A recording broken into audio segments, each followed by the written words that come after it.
কথা কই মনের মানুষের সাথে, আমরা কথা কই বন্ধুদের সাথে। তাহলে নেটওয়ার্কটা, কথা যে বললাম কথাটা বুঝি, কিন্তু নেটওয়ার্কটা পাইলাম কোথায় থেকে? টাওয়ার থেকে। ওই দুনিয়ার মানুষের যোগাযোগ করার জন্য এই টাওয়ার দিয়ে আমাদেরকে মোবাইলে নেটওয়ার্ক সাপ্লাই দিয়ে এক মানুষ আরেক মানুষের কাছে কথা বলার মতো একটা সুযোগ করে দেয়।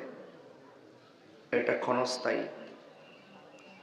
ঠিক আল্লাহ রাব্বুল আলামিন এই পৃথিবীর মধ্যে অনেক টাওয়ার লাগাইছে। সেই টাওয়ার গুলো দিয়ে পুরা জমিনটারে নিয়ন্ত্রণ করতেছে। এই টাওয়ার গুলোর কাছে যারা যাবে তারা শুধুমাত্র আপনার সাথে আমার কথা হবে বিষয় এরকম না, ওই টাওয়ারের সাথে যোগাযোগের মাধ্যমে আর সাধন করার মাধ্যমে এরা শুধুমাত্র আপনি আর আমার সাথে সম্পর্ক তৈরি করে না, সুতরাং এই টাওয়ার থেকে নেটওয়ার্ক নিয়ে মদিনাওয়ালার সঙ্গে কানেকশন করে দেয়। আল্লাহু আকবার, আল্লাহু আকবার।